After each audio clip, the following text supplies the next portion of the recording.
Welcome to Dear Nina, Conversations about Friendship. I'm Nina Badzin. I am your host. I've been your host for 4 years, but even if this is your first episode, I'm so happy to have you. Welcome. You can start anytime. My episodes are really meant to be one at a time. Each one stands on its own. And even these friendship challenges, which is what you have clicked on today, episode 153, but even those stand alone. In today's episode, since we are right in the middle of the year of the challenges, I'm going to tell you briefly what the other challenges were. And then we'll get to today's challenge, which you can do even if you haven't done the other ones, because today's challenge is a mid-year friendship check-in that isn't necessarily about the other challenges. It's about your friendships in general.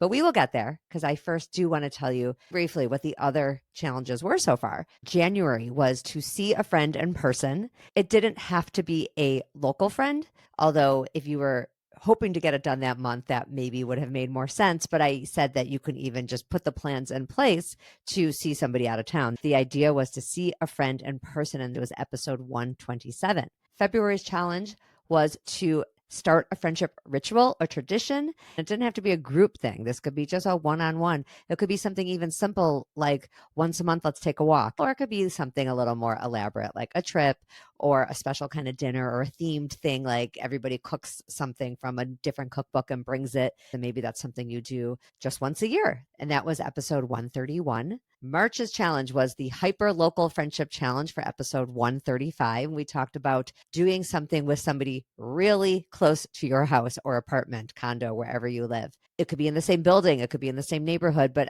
I pushed to find something to do with somebody in your very close proximity because proximity is such a huge part of keeping friendships up. April's challenge was episode 140. And this is a really easy one, actually. It didn't require reaching out to anyone for the most part. It was to put your friends' birthdays in your calendar. I actually heard from more people than you would think on this one. They really appreciated it because they had missed a friend's birthday maybe in the past couple of years. A friend had missed their birthday. I pushed this because there's so much discussion these days with good reason for spending less time on social media. The thing is, a lot of us depend on social media for the birthdays. So if you're not going to be checking on social media as often, if you don't have your friends' birthdays in your calendar, then you're definitely going to miss a friend's birthday. And it's such an easy way to let someone know you're thinking of them. And there's really no reason not to. And then the May challenge was episode 144. That was the secret power of changing the venue. This is maybe the friend you always walk with, but you've never sat across the table from and had a meal together. But the idea was to change how you communicate or see a friend. So it wasn't just seeing, it was also communicating. That's why I used the phone example. June's challenge was episode 149, and that was to ask a friend for a favor. People struggled with this one. Didn't have to be anything massive like, could you help me move from one house to the other? And that would be a big favor to ask. I suggested something even small. And I had examples in the episode, and I'm not going to go through them all here. That was episode 149. We want to move on to today's challenge. July's challenge is to take the time to reflect on your friendships so far this year. That is the challenge itself, is to take the time to reflect, but I'm going to provide 3 questions I want you to think about as you reflect, and you might even want to write down the answers. Even if you're someone who doesn't normally journal or take notes, put it as a document in your computer or have it as a notebook that you keep track of somewhere. Perhaps at the end of the year, when we reflect again, you can see how you did. It's hard to know how things are going socially, emotionally, physically in your life without some sort of way to measure. And as my husband, Brian, constantly says in this house to the kids, to me, to himself, what gets measured gets done. That is true. So July's challenge, and really all the challenges, the big theme of them, if you really think about all the things I said, every one of those puts you in the driver's seat. None of those challenges say, sit around and wait for a friend to call you. None of those say, keep track of who reaches out to you and how often. I'm extremely against that. Every challenge is about what are you doing to be demonstrative in your friendships, to let your friends know that you're thinking of them, to come up with ideas of things you can do together to be the one to reach out. If you have listened to this podcast ever before, you know that is my big theme all the time, is to just be the one who reaches out and not keep track. Question number 1 of the 3 mid-year reflection questions does give you the opportunity to think about whether or not you are feeling supported in your friendships. That is question number one. Do you feel supported in your friendships? And if you can reflect on this through writing, whether it's a paragraph or bullet points, I am also a writing teacher, by the way. I have for the past 9 years, maybe it's 10 years now, been leading writing groups in Minneapolis at Modern Well in Minneapolis. And before that, long before that, I was an English teacher, writing and reading and literature and reflecting and essays and all of that. I'm also a writer myself, has been a huge part of my life, my whole life, my adolescence all the way through adulthood. I've had many, many essays published in all kinds of places. I don't talk about that much on the podcast, but I am a writer first and foremost. Writing is how I process things, and I think it's a great idea. And like I said, even bullet points is great. If you don't feel like being expressive in a sentence by sentence level, like a paragraph type of thing, I'm not saying you need to write an essay. Make a list. Do you feel supported in your friendships? At this point in July, where are you with your friendships? Do you feel a sense of satisfaction? And there's no right or wrong here. If the answer is no, that's okay. That's what we're here to work on. Don't shy away from how you truly feel. Take a little time to assess how things are going. When you reach out to certain people, even if you're always the one who reaches out, because again, I don't want you to measure who's reaching out when. When you reach out, does the other person reach back in terms of saying yes or no? I don't mean do they reach out first. Do they say yes or no? If you text somebody, email, call, and suggest a walk or getting together, even just a phone call, you're just trying to catch up, are they responsive? And I don't mean do they write back immediately? Because remember, everybody has completely different communication styles. That's an important thing to accept. I've had to accept that a lot in my own life because I am so fast. And I really am trying to be not so fast because I don't think it's a good thing necessarily to be reachable constantly and immediately like that. Although, if you're friends with me, you know I'm failing miserably at that because I do respond pretty quickly. Mostly that is about me being really type A about notifications, and I can't stand having something I haven't responded to because I'm worried I'll forget. So that's like a different issue and my own personal issue, but I think other people suffer from that as well. You have to accept that not everybody has your communication style. So it bothers me to have stuff sitting in my inbox. It doesn't bother everybody. Not everybody I know responds as quickly as I do because they don't care if something's been sitting there for 3 days. That's just how they roll. And it's not personal. They don't respond to anybody quickly. So learning to take other people's communication not as personally is a great skill to work on, but in your friendships, your personal friendships right now at this moment, how do you feel it's going in terms of communication? Do they suggest other dates and times if what you have suggested doesn't work? When I reflect on this one for myself, I think it's going well. I'm feeling good about my friendships.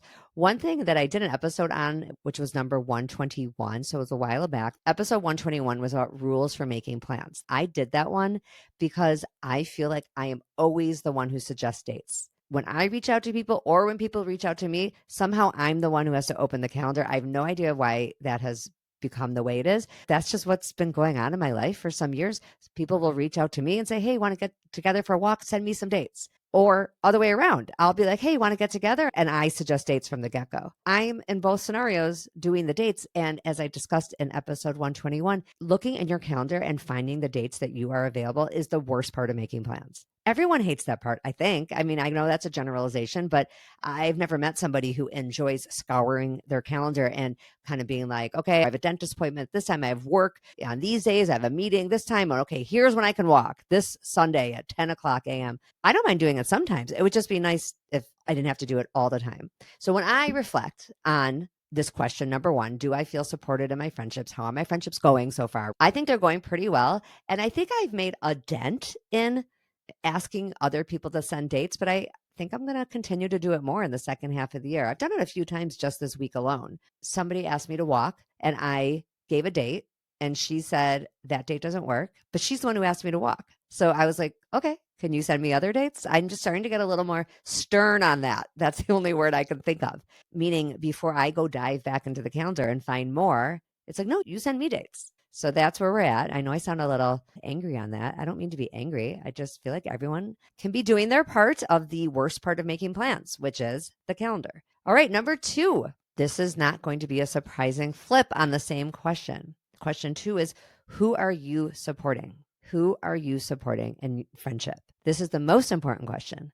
It is the only part you can control. You decide who you are giving to in a friendship. And it's the only part that's worth keeping track of. Who are you giving to? Who do you want to spend your time on? Who do you want to reach out to? Who do you want to send dates to from your calendar? Who do you want to see? Who do you enjoy spending time with? Who are you supporting?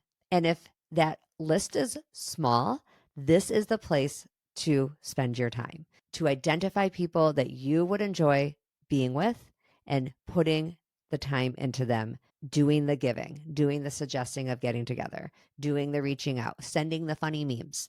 Who are you supporting? And then hopefully later in the year, the answer to question number one, do you feel supported, will be even more of an affirmative yes, because you will have been putting time into other people. And number three is one that I would normally talk about more in the fall around the time of the Jewish holidays when we think about these things. But it is, who are you giving a break to these days? And that's another thing that only we can control. You can't control if someone annoys you. You can't control if somebody was rude to you. You can't control if somebody took a week to get back to you when you know that they've been on their phone and you're with them and they're on their phone all the time. And so it's annoying that they haven't responded to you. You can't control how anyone else communicates or reaches out or makes plans or interacts with you in any way. You absolutely cannot control if somebody is critical of you, if somebody puts you on the defensive. So my question for number three is, who are you giving a break to? And the reason I bring that up is because most of us are needing of that at some point in the year. Most of us have forgotten someone's birthday or been really snappy with a friend when we were in a bad mood about something else and we did not mean to be snappy with that friend. Or we missed a text and that friend has been feeling a little bit neglected and resentful of it, and hopefully has measured in some way all the good stuff you've done and decided to forget about it and not take an offense on every small thing. We will probably revisit this concept in the fall when it is very much in the energy around me and something I'm thinking about a lot in my life. It's good this time of year in the summer, in the middle of the year, to be thinking about giving people a break and just knowing as we put that energy out in the world. I'm sorry to sound so, I don't even know, new agey spiritual, but I believe that we do get back a lot of what we give. If you are spending the first half of the year or any amount of time, it doesn't matter what time of the year it is, really, thinking constantly about who has offended you, who has insulted you, who has not been there for you, who owes you something. Just spend a little time instead on giving people a break, releasing them. I'm not saying you should chase people who aren't likely going to be the right friend in your life, but release it and think about who is supporting you, which was question number one. How do you feel supported in your friendships? And then who are you supporting? Number three is to let go, to give the people a break mentally in your mind. You don't need to tell them, just to give people a break. Know that nobody's perfect and know that sometime later this year, you may need a break. You may have messed up in some way. That's what I'm getting to. You later this year or sometime next year, 2 years from now, may do something to inadvertently insult somebody, offend somebody. You didn't communicate back. You dropped the ball. You forgot a birthday. You did something. And if you are always holding people to an impossible standard of perfection, that is what you're going to get back. You're going to get back that people expect the same impossible standard from you. So this is an opportunity, middle of the year, to release that, to think about with question number three is, who can you give a break to? Who can be released from your sort of mental list of people you're annoyed at? So there you go. Those are our mid-year reflections, the July challenge, to put some time into thinking about, do you feel supported in your friendships? Who are you supporting? And number three, who could use a break? I love doing these once a month solo episodes, by the way. And I'm excited because next week you are going to hear from my assistant producer, Rebecca Jacobs, again. We have such a juicy topic. I cannot wait to share it with you. That will be the next week. And we are coming up on my live event in Chicago in the end of July. I will be live in my hometown of Highland Park with Rebecca Jacobs. That's part of why I want this episode with her next week to be aired before that. So you can get a reminder of how fabulous she is. She will be up there with me in Chicago at the end of July. And it would be so fun to meet some of you. So I hope some of you can make it. You can meet my mom. You can meet Taryn, who's been on a lot of episodes. You can meet my friend Deborah, who's been on a few episodes. My husband will be there. He's been on a few episodes. So we're going to have some who's who of the Dear Nina guest list roster there. But only Rebecca will be on the mic with me. And we have the wonderful topic of friend groups, which comes up quite a bit on this show because it's an issue for not just teens, but for adults too. I hope you get a lot of thinking about these questions, and I will see you next week when our friendships are going well. We are happier all around. Thanks so much.